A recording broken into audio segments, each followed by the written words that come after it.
Good morning, everybody. I am Dr. Vinita Srivastava from SMB Government PG College, Nathdwara. Environmental studies की इस class में आप सभी का स्वागत। आप सभी जानते हैं कि एनवायरमेंटल स्टडीज एक ऐसा कोर्स है जो ग्रेजुएशन फर्स्ट ईयर के सभी स्टूडेंट्स के लिए कंपलसरी है।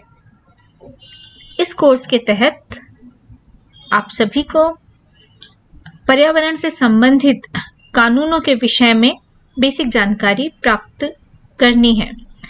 तो आज के वीडियो का उद्देश्य यही है कि आपको बताया जाए कि पर्यावरण से संबंधित कौन कौन से कानून हैं हमारे देश में और उनका उद्भव किस तरह से हुआ।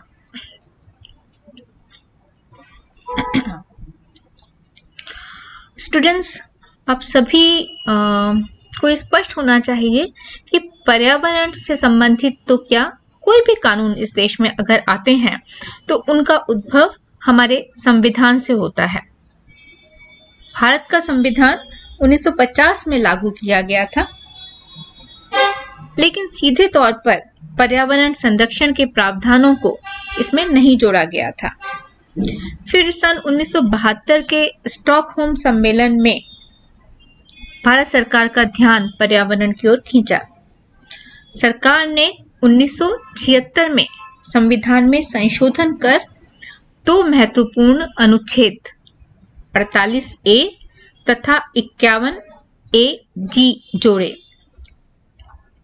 अनुच्छेद 48A राज्य सरकार को निर्देश देता है कि वह पर्यावरण की सुरक्षा और उसमें सुधार सुनिश्चित करे तथा देश के वनों तथा वन्य जीवों की रक्षा करे। अनुच्छेद 51AG नागरिकों को कर्तव्य प्रदान करता है कि वे प्राकृतिक पर्यावरण की रक्षा करें तथा उसका संवर्धन करें और सभी जीवधारियों के प्रति दयालु रहें। स्टूडेंट्स, यहाँ आपके विशेष नोटिस में मैं लाना चाहती हूँ कि आपका ये जो कोर्स है एनवायरमेंटल स्टडीज का, इसका प्रश्न पत्र ऑब्जेक्टिव टाइप होता है, केबीसी स्टाइल में होता है। मीन्स एक प्रश्न दिया जाएगा और आपको 4 उत्तर दिए जाएंगे। आपको सही उत्तर को पॉइंट आउट करना होगा। अब ये जो आपको इंफॉर्मेशन दी जा रही है, बहुत गहन जानकारी इस कोर्स के लिए शायद इतना आवश्यक नहीं है, लेकिन ये ज़रूर है कि आपको बेसिक जो अवधारणा है, बेसिक कंसेप्ट्स हैं, उनके बारे में एक समझ आपकी विकसित हो और साथ में जो विशिष्ट जानकारियां हैं उसे आप अपने दिमाग में संकलित करें, जिससे कि आप केबीसी स्टाइल के प्रश्नों के उत्तर दे सकें। तो कब कौन सी कॉन्फ्रेंस हुई, कौन कौन से अनुच्छेद जोड़े गए, कब जोड़े गए, उसमें पर्यावरण के संदर्भ में सरकार को क्या निर्देश दिया गया किस अनुच्छेद के तहत, और नागरिकों के कर्तव्य प्रदान करने के लिए कौन सा क्लॉज है और उसमें क्या कहा गया है। ये कई तरह के प्रश्न इस छोटे से पैराग्राफ से बन सकते हैं।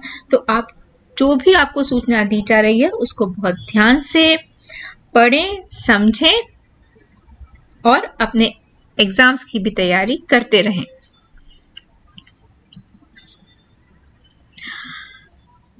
स्वतंत्रता प्राप्ति के बाद 1976 में ये अनुच्छेद जोड़ दिए गए थे। उसके बाद भी औद्योगिकरण, शहरीकरण तथा जनसंख्या वृद्धि से पर्यावरण की गुणवत्ता में निरंतर कमी आती गई। पर्यावरण की गुणवत्ता की इस कमी में प्रभावी नियंत्रण व प्रदूषण के परिप्रेक्ष्य में सरकार ने समय समय पर अनेक कानून व नियम बनाए। इनमें से अधिकांश का मुख्य आधार प्रदूषण नियंत्रण व निवारण था। तो अब हम देखते हैं कि कौन कौन से कानून बनाए गए पर्यावरण संरक्षण के लिए और प्रदूषण को नियंत्रित करने के लिए। पहली कैटेगरी में जल प्रदूषण संबंधी कानूनों को रखा जाता है। ये कानून है जल प्रदूषण निवारण एवं नियंत्रण अधिनियम 1974 तथा जल उपकर प्रदूषण निवारण एवं नियंत्रण अधिनियम 1977। फिर वायु प्रदूषण संबंधी कानून भी सामने आए, जैसे फैक्ट्रीज एक्ट 1948 जो कहता है कि कहीं पर भी अगर आप ज्वलनशील पदार्थ उपयोग कर रहे हैं या ज्वलनशील पदार्थ बनने की स्थिति आ सकती है तो उसके प्रोटेक्शन के लिए उपयुक्त प्रावधान किए जाने चाहिए। फैक्ट्रीज एक्ट 1948 वायु प्रदूषण से संबंधित कुछ प्रावधानों को निर्धारित करता है। एक कानून आया ज्वलनशील पदार्थ वायु प्रदूषण निवारण एवं नियंत्रण अधिनियम 1981। पर्यावरण संरक्षण अधिनियम 1986 भी एनेक्ट किया गया। इसके बाद मतलब यहाँ हम कैटेगरी वाइज देख रहे हैं, ऐसा नहीं है कि पहले सारे वायु प्रदूषण संबंधी कानून आए फिर भूमि प्रदूषण संबंधी कानून आए, ऐसा नहीं है।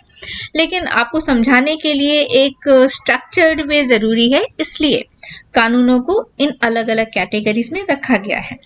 तो तीसरी कैटेगरी में वो कानून है जिन्हें भूमि प्रदूषण संबंधी कानून कहा जाता है। भूमि प्रदूषण को रोकने के लिए जो कानून सामने आए, ये है इंडस्ट्रीज डेवलपमेंट एंड रेगुलेशन अधिनियम 1951, insecticides act 1968 and urban land ceiling and regulation act 1976।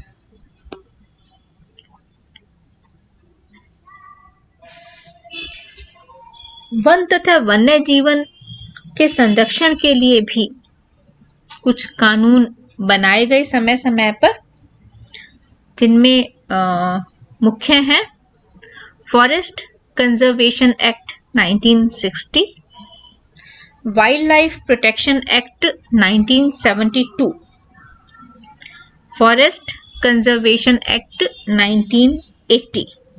तो वन्य जीवन से संबंधित ये अधिनियम समय समय पर बनाए गए। इसके अतिरिक्त वाइल्ड लाइफ प्रोटेक्शन एक्ट भी बना 1995 में और जैव विविधता अधिनियम 2002 में बनाया गया। तो आप देख रहे हैं कि प्रदूषण को नियंत्रित करने के लिए निरंतर सरकार प्रयासरत रही है और जहां जब जो समझ बनी कि प्रदूषण को नियंत्रित करने के लिए किया जाना चाहिए उसको किया गया। जहां जरूरत लगी कि कानून बनाए जाए, कानून बनाए गए। जहां लगा कि लोगों को अवेयर किया करने की जरूरत है, वहां अवेयरनेस जनरेशन की गई। पर्यावरण संरक्षण सरकार का हमेशा से प्रमुख एजेंडा रहा है। भारत में पर्यावरण संबंधी उपरोक्त कानूनों का निर्माण उस समय किया गया था जब पर्यावरण प्रदूषण देश में इतना व्यापक नहीं था। अतः इनमें से अधिकांश कानून अपनी उपयोगिता खो चुके हैं, परंतु अभी भी कुछ कानून व नियम पर्यावरण संरक्षण में अपना महत्वपूर्ण योगदान दे रहे हैं, जिनका विस्तार पूर्वक आगे के वीडियोस में वर्णन किया जाएगा। तो आज के इस सेशन के लिए इतना ही। जो भी जानकारी इस वीडियो में दी है, आशा करती हूँ कि आप बहुत ध्यान से उसको देखेंगे, पढ़ेंगे। एक बार में शायद आपके दिमाग में इम्प्रिंट नहीं होगी ये जानकारी, तो इसको कई बार आप देखिए और अपनी समझ बनाइए। पर्यावरण संरक्षण के बारे में हम बात करते रहेंगे। Thank you.